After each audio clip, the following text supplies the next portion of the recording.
એક મૂંગો ક્યાંકથી હાકર ખાઈને આવ્યો, અને એટલી બધી હાકર તો મીઠી હોય ને, એથી તો કાંઈ મીઠું હોય જ નહીં.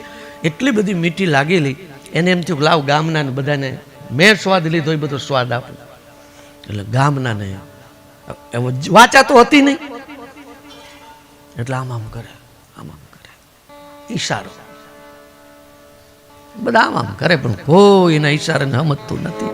એક કવિએ કીધું છે ને કે ગૂંગા તેરી બાત કો ઓર ન સમજે કોઈ, કાં સમજે તેરી માવડી કાં તેરે જ હોય. મૂંગાની ભાષા બે જાણે, કાં એની માં અને એના જેવા હોય. માં એટલે ગુરુ, આપણું સાચું ભરણ પોષણ કરે, એની ભાષા ગુરુ જાણે અને એના જેવા હોય. એમાં ફરતો ફરતો મૂંગો આવી ગયો, એને આમ કર્યું, એને આમ કર્યું, તો પહોંચી ગયો, હાકર ખાઈને ઉતરી ગયો. કેટલી સરસ!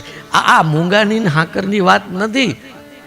જેને જેને આ તત્વનો સ્વાદ લીધો છે એ વ્યક્તિ મૂંગો બની ગયો છે. એ બોલ્યો નથી સાહેબ, બોલતો પછી બંધ થઈ ગયો છે, અને એને પછી ઈશારા જ કર્યા છે, અને ઈશારા જ કર્યા છે. સમજી લો ને તમે ગુરુની શાન. વાણીમાં કીધું ને, એક વાણીમાં સમજો તમે ગુરુની શાન. હવે શાન એટલે ઈશારો થાય,